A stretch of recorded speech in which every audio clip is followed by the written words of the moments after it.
এই নুডলসটা হচ্ছে ফারিস্তার খুবই পছন্দের রাইস নুডলস, যে হাত দিয়েও খায় এরকম নিয়ে নিয়ে, আর হচ্ছে চামচ দিয়েও খায়, যেরকম চামচ নিয়ে নিয়েও সে হচ্ছে আমি করে খায়। এই যে ফারিস্তার জন্য রাইস স্টিকটা রান্না করবো, এটার জন্য এখন আমি হচ্ছে পানি গরম করতে বসে দিয়েছি। পানির মধ্যে আমি অল্প একটু তেল দিয়ে, আমি পানি কিন্তু বলক চলে আসছে, আমি এখন নুডলসটা কেচি দিয়েছি, কেটে কেটে দিয়ে দিব। করতে হচ্ছে আমার যা যা লাগবে, এখানে আমি সবজি নিয়ে নিয়েছি কিছু, আর এই হচ্ছে নুডলসটা সিদ্ধ হয়ে গেছে। এই নুডলসটা সিদ্ধ হতে একটু সময় নেয়, বাট এটা যেহেতু ইনস্ট্যান্ট না, একটু সময় নিবে। হ্যাঁ, বাট বাচ্চাদের জন্য খুবই হেলদি একটা ফুড। আর আমি এখানে হচ্ছে আমাদের গাওয়া ঘিটা ইউজ করব। আমি যে ঘি দেওয়া একটা পেঁয়াজ দিয়ে দিচ্ছি, অল্প রসুন দিচ্ছি। এখন আমি এই যে চিকেনটা দিয়ে দিব। চিকেনটা হতে যেহেতু সময় লাগবে, তো চিকেনটা দিয়ে দিব। চিকেনটাও দিয়ে দিচ্ছি। এখন আমি হচ্ছে ডিমটা দিয়ে দিব। চিকেনটা যেহেতু ভাজা হয়ে গিয়েছে, এখন হচ্ছে আমি ডিম দিব। ডিমটা দিয়ে দিচ্ছি। ডিম দেওয়ার পরে হচ্ছে আমি যে সবজি দিয়ে দিব। সবজি আপনাদের কাছে যা যা অ্যাভেলেবেল থাকবে সেগুলোই দিতে পারবেন। এটা হচ্ছে আমি 1 বছর প্লাস বাচ্চাদের জন্য রান্না করছি। এই যে সবজিগুলো দিয়ে এখন হচ্ছে আমি নাড়া দিব। এই যে ফারিস্তা আসো, এটা কিন্তু আমরাও খাবো, যার কারণে হচ্ছে আমি একটু বেশি করে নিয়েছি সব কিছু। আর সবজিগুলো সিদ্ধ হয়ে গিয়েছে, এখন আমি যে রাইস নুডলসটা দিয়ে দিব। এই রাইস নুডলসটা এটা হচ্ছে আপনারা যারা হচ্ছে 1 বছরের নিচে আর 6 মাস প্লাস বাচ্চাদের খাওয়াতে চাচ্ছেন, মানে 7 মাস প্লাস, তারা যেটা করবেন, অল্প গাজর আর হচ্ছে অল্প স্টিক নুডলস একদমই চিকন চিকন করে কেটে দিয়ে তারপরে কেটে নেবেন। আমাদের গোলমরিচ গুঁড়োটা দিয়ে তারপর হচ্ছে বলছি যে 6 মাসের বাচ্চাদের আপনারা কিভাবে খাওয়াবেন।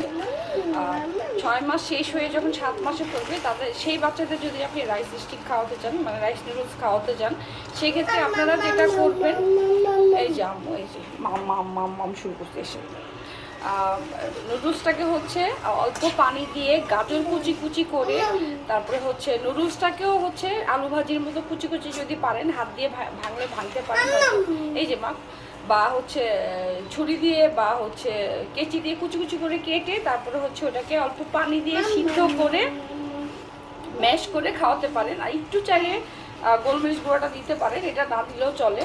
গাজরটা দিবেন যখন, আর হচ্ছে নুডলসটা যখন দিবেন, গাজরটা দেওয়ার কারণে একটু মিষ্টি মিষ্টি হবে, বাচ্চারা হচ্ছে ওইটা তখন ম্যাশ করে দিলে খাবে।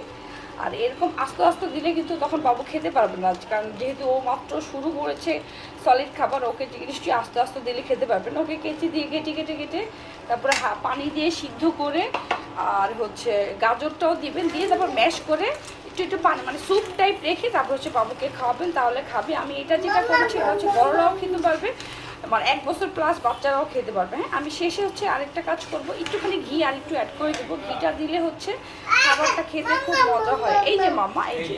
আর ফারিস্তা যেহেতু খাবে, আমি হচ্ছে মরিচ একদমই অল্প আস্তে আস্তে দিয়েছি, মানে ঝালটা লাগবে না। আর লবণ হচ্ছে আপনারা চাইলে অ্যাড করে নিতে পারবেন। এখানে হচ্ছে আমি